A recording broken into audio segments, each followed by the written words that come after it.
नमस्कार दोस्तों, बहुत बहुत स्वागत है आपका अपने यूट्यूब चैनल फ्री स्टडी पर। आज की वीडियो में हम बात करने वाले हैं fourth semester unit number 2 history का, जिसका नाम है मराठा राज्य का उत्थान और पतन। इस वीडियो में हम पढ़ेंगे पार्ट 4 में हम देखेंगे द्वितीय आंग्ल मराठा युद्ध।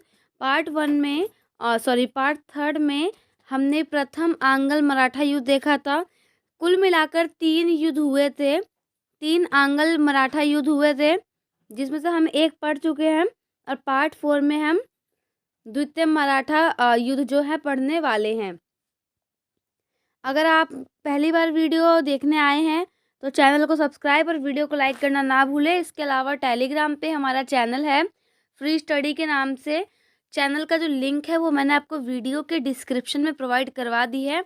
वहाँ से जाके आप चैनल को ज्वाइन कर सकते हैं और आने वाली सभी अपडेट या कोई भी अगर आपका क्वेश्चन होता है तो वहाँ से आप हमसे पूछ सकते हैं। तो चलिए देर ना करते हुए वीडियो की शुरुआत करते हैं। देखिए, ये जो द्वितीय आंग्ल मराठा युद्ध हुआ था ये 1803 से लेके 1805 के बीच में हुआ था। मतलब इसकी जो अवधि थी 1803 से लेके 1805 तक की थी। अब हम पढ़ लेते हैं। 1782 में मराठों और अंग्रेजी कंपनी के बीच में हुई सालबाई के संधि के बाद स्थिति सामान्य रूप से चल रही थी। ये जो सालबाई की संधि है ये कब हुई थी? प्रथम आंग्ल युद्ध में हुई थी। किस किस के बीच में? मराठों और अंग्रेजी कंपनी के बीच में हुई थी। परंतु 1795 में सवाई माधवराव द्वारा 21 वर्ष की आयु में शनिवार वाड़े से कूदकर खुदकुशी कर ली जाती है।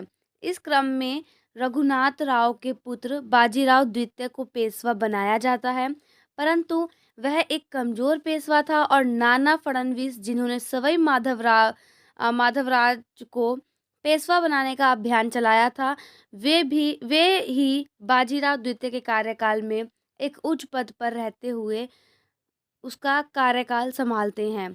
यानी कि यहाँ पर होता क्या है, सबसे पहले आपको ये बताया गया है कि जो सालबाई की संधि हुई थी उसके बाद 20 वर्षों तक सब कुछ नॉर्मल चलता है और सडनली 1795 में जो सवाई माधवराव जो उस टाइम पर 4 महीने के या 4 साल के थे, वो 1795 में आकर 21 वर्ष के हो जाते हैं और 21 वर्ष के जैसे ही वो होते हैं तो वो खुदकुशी कर लेते हैं। जब उन्होंने खुदकुशी की थी तो माधव जो पद था पेशवा पद वो खाली हो गया था। अब इस क्रम में क्या होता है, रघुनाथ राव जो पहले चाहते थे, जो इनके चाचा थे, ये चाहते थे ना पहले बनना, इनके चक्कर में युद्ध हुआ था प्रथम आंग्ल युद्ध रघुनाथ राव के चक्कर में। तो ये रघुनाथ राव का जो बेटा होता है बाजीराव द्वितीय, इसको पेशवा बनाते हैं। परंतु ये जो होता है ना ये बहुत ज़्यादा कमज़ोर पेशवा होता है और इनके पेशवा काल में जो शासन कौन चलाता है, ये चलाते हैं फडणवीस चलाते हैं। कौन? नाना फडणवीस इनके कार्यकाल में शासन को चलाते हैं और शासन को संभालते हैं। बाद में 1800 में क्या होता है, 1800 में नाना फडणवीस की मृत्यु हो जाती है। उसी क्रम में नाना फडणवीस की मृत्यु के बाद मराठा साम्राज्य के अलग अलग गुटों या वंशों में आपस में संघर्ष शुरू हो जाता है, क्योंकि जो मराठा वंश थे वो भी अलग अलग गुटों में या अलग अलग वंशों में बढ़ चुके थे और उनमें आपसी संघर्ष चलने लगता है। और ये जो उनका आपसी संघर्ष होता है, इसी आपसी संघर्ष का फ़ायदा कौन उठाता है? अंग्रेज। इस समय मराठा साम्राज्य के होलकर सिंधिया वंश में बहुत संघर्ष होते रहते हैं और इन संघर्षों में पेशवा का सहयोग सिंधिया वंश को मिलता है। यानी कि यहाँ पे होता क्या है, देखो, होलकर वंश जो है ये भी मराठा है, सिंधिया वंश है ये भी मराठा है, पेशवा वंश है ये भी मराठा है। परंतु ये सब क्या हो गए, अलग अलग 3 प्रकार के गुट हो गए या 3 प्रकार के जो है वंश हो गए। अब क्या होता है, होलकर और जो सिंधिया है इन दोनों में आपस में जो है मतभेद या संघर्ष चलता है। परंतु इस संघर्ष में क्या होता है, पेशवा जो है ना, पेशवा का सहयोग सिंधिया वंश को मिलता है। यानी पेशवा जो है वो सिंधिया वंश का सहयोग करती है, यानी ये दोनों साथ में हो जाते हैं और अकेला पड़ जाता है होलकर वंश। हालांकि हैं तो तीनों के तीनों ही मराठे, लेकिन पेशवा वंश जो है वो सिंधिया वंश का सहयोग करता है और होलकर वंश का सहयोग नहीं करता है। तो 1802 में पूना के पास हड़पसर क्षेत्र में यशवंतराव होलकर की सेना द्वारा पेशवा व सिंधिया वंश की सेना को हरा दिया गया था। यानी कि पेशवा एक तरफ थे, पेशवा और सिंधिया ये दोनों एक तरफ थे, और जो होलकर थे ये एक तरफ थे। इन दोनों के बीच में जो है ना युद्ध होता है, किस किस के बीच में? होलकर के बीच में और सिंधिया के बीच में। अब जो ये सिंधिया वंश है, सिंधिया वंश के साथ होते हैं पेशवा, तो इन दोनों के ही बीच में जो है युद्ध होता है, और जो होलकर वंश है वो इन दोनों को ही हरा देता है, यानी पेशवा वंश को भी और सिंधिया वंश को भी। तो इनमें ये जो जितने भी मराठे थे अलग अलग वंश के, इनमें आपस में ही मतभेद होने लगता है। और ऐसी स्थिति में जो बाजीराव द्वितीय थे, कौन? बाजीराव द्वितीय, जो उस समय पेशवा पद पर थे, उन्होंने पूना में क्या करा था, अपने साम्राज्य को छोड़ दिया था और बसीन के क्षेत्र में चले गए थे। यानी वहाँ से उस पद को छोड़कर, मतलब उस क्षेत्र को छोड़कर कहाँ चले गए थे? वो बसीन के क्षेत्र में चले गए थे। उसके बाद जो होलकर वंश के राजा थे यशवंत राव, वो क्या करते हैं, पूना साम्राज्य में खुद को पेशवा ना बनाकर विनायक राव को पेशवा बनाते हैं। अब विनायक राव जो है वो थे तो होलकर वंश के ही, लेकिन यशवंत राव क्या करते हैं, अपने आप को, ये देखो जो विनायक राव है और जो यशवंत राव है, ये दोनों ही कौन से वंश के हैं? होलकर वंश के हैं। कौन से वंश के हैं? होलकर वंश के। तो यशवंत राव जीत जाते हैं वहाँ पे पूना में, और पूना में होता कौन है? पहले बाजीराव द्वितीय होता है। जब बाजीराव द्वितीय हार जाता है तो वो अपने साम्राज्य को छोड़कर बसीन के क्षेत्र में चला जाता है, और उस क्षेत्र में कौन आता है? यशवंत राव। अब यशवंत राव क्या करता है, अपने आप को पेशवा ना बनाकर विनायक राव को पेशवा बनाता है, क्योंकि अगर वो खुद को पेशवा बनाता तो मराठा जो साम्राज्य है ना, वो इससे मतलब खुश नहीं होते, इससे मतलब उनको आपत्ति होती कि इन्होंने अपने आप को, जो है यशवंत राव ने अपने आप को पेशवा क्यों बनाया। तो बाकी जो मराठा साम्राज्य के वंश थे उसको इस चीज़ से आपत्ति होती, इसीलिए ये विनायक राव को पेशवा बना देते हैं, और वे सब मिलके यशवंत राव पर आक्रमण कर देते। यानी कि ये मेन कारण है किस चीज़ का, मतलब इन्होंने अपने आप को पेशवा नहीं बनाया, इसीलिए। अगर ये लोग जो ये यशवंत राव हैं, अगर ये अपने आप को पेशवा बनाते तो बाकी के जो मराठा वंश को आपत्ति होती और ये सारे मिलकर जो है यशवंत राव पर आक्रमण कर देते। अब देखिए ये क्या करते हैं, यहाँ पे मेन रीज़न लिखा हुआ है, यह विनायक राव जो है यशवंत राव के नियंत्रण के हिसाब से कार्य करता था, यानी उनकी उंगली पे नाचता था, या एक तरीके से कह सकते हैं कि विनायक राव जो है, जो होलकर वंश के थे, वो एक टाइप से यशवंत राव के हाथों की कठपुतली था। वो पूरा शासन जो है यशवंत राव के उससे ही चलता था। मतलब एक तरीके से कह सकते हैं कि शासन जो यशवंत राव का ही है, लेकिन नाम के लिए जो पेशवा है वो विनायक राव को बनाया जाता है। उसके बाद क्या होता है, बाजीराव द्वितीय को फिर से पेशवा बनने की चाह थी, क्योंकि अब क्या करते हैं, वो बसीन के क्षेत्र में चले जाते हैं बाजीराव द्वितीय, तो उनको मतलब पेशवा बनने की चाह थी, और इसी क्रम में वो क्या करते हैं, ईस्ट मतलब अंग्रेजी ईस्ट इंडिया कंपनी के पास सहायता मांगने के लिए जाते हैं, और फिर से मराठा साम्राज्य में आपस के संघर्ष का फ़ायदा इस बार फिर से कौन उठाता है? अंग्रेज उठाते हैं। कौन? अंग्रेज उठाते हैं। पहले जो इनके पिताजी थे, इनके पिताजी ने भी ऐसे ही किया था, अंग्रेज के पास गए थे प्रथम जब युद्ध हुआ था, और जो इनका बेटा है बाजीराव द्वितीय, तो ये भी क्या करता है, अंग्रेजी ईस्ट कंपनी के पास जाता है मदद मांगने के लिए, मतलब कि मुझे पेशवा बना दो आप, और बदले में जो संधि होती है उस संधि को ये एक्सेप्ट कर लेता है। और उस टाइम पर जो संधि होती है उस संधि का नाम होता है बसीन की संधि, जो कि 1802 में की जाती है। जो बसीन की संधि है, इसकी पहली शर्त ये होती है कि बाजीराव जो द्वितीय है वो सूरत के क्षेत्र को अंग्रेज़ों को दे देगा, यानी जो सूरत का क्षेत्र है वो अंग्रेज़ों के अंडर में हो जाएगा। दूसरी शर्त ये होती है कि मराठों द्वारा निज़ामों से लिया जाने वाला जो चौथ कर होता है, ये एक टाइप का कर होता था, चौथ कर। किसके द्वारा? मराठों के द्वारा निज़ाम वंश था, वहाँ पर एक निज़ाम वंश से चौथ कर लिया जाता था। तो ये यहाँ पर मतलब बोलते क्या है, ये बोलते हैं कि जो मराठाओं के द्वारा निज़ामों से चौथ कर लिया जाता है उसको बंद करना होगा।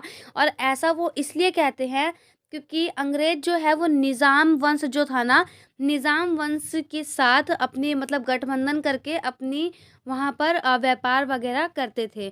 तो इसीलिए वो ये कहते हैं कि जो मराठे निज़ाम वंश से जो भी कर चौथ कर लेते हैं उनको वो चौथ कर जो है अब नहीं लेना होगा। तो इस शर्त को भी वो एक्सेप्ट कर लेते हैं। कौन? बाजीराव द्वितीय।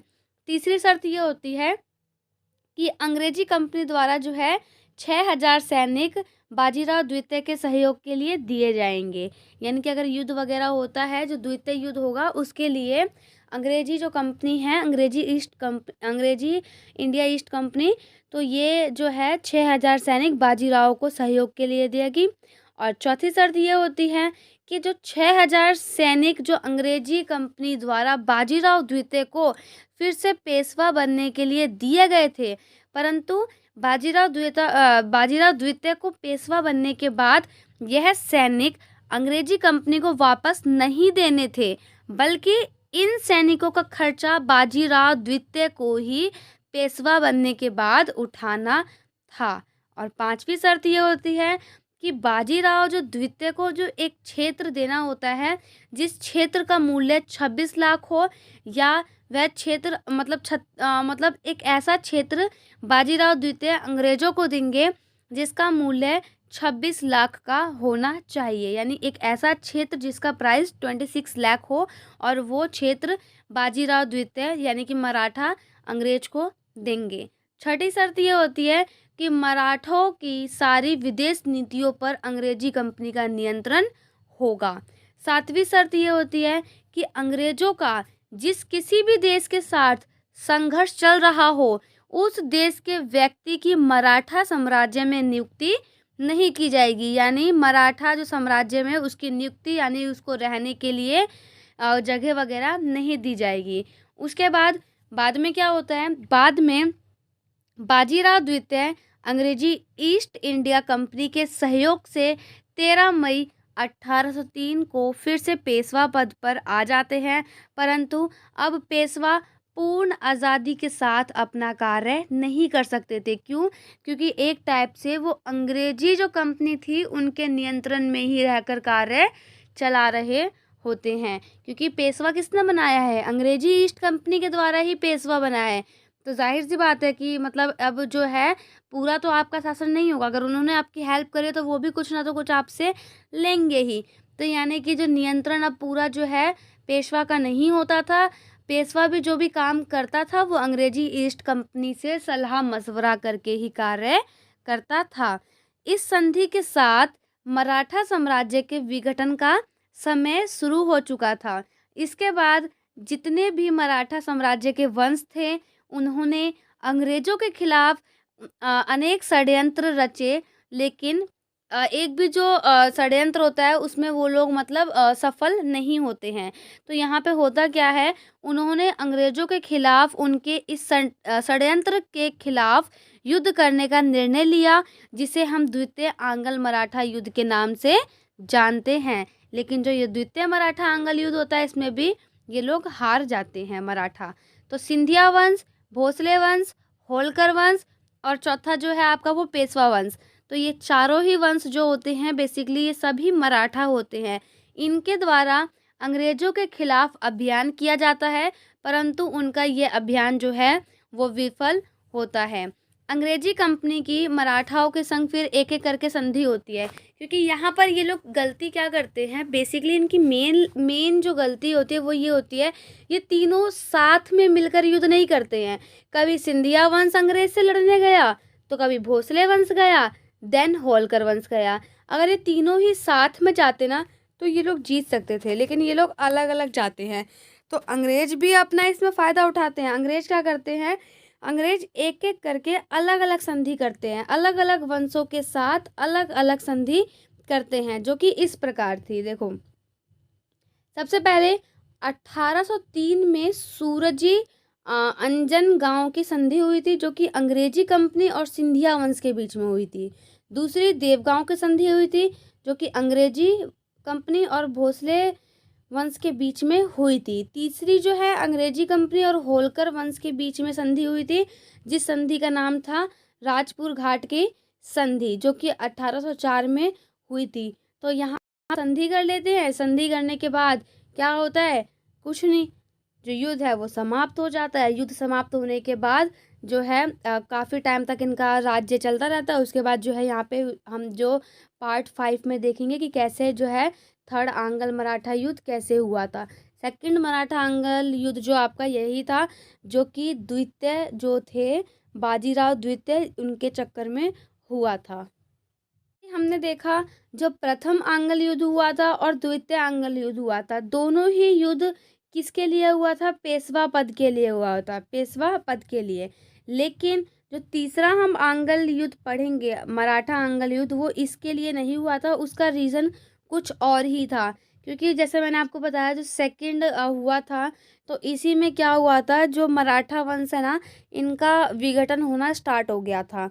तो अब थर्ड कैसे हुआ था वो हम नेक्स्ट वीडियो में देखेंगे। अगर आपको वीडियो पसंद आई हो तो एक कमेंट करके ज़रूर बताना कि आपको वीडियो कैसी लगी।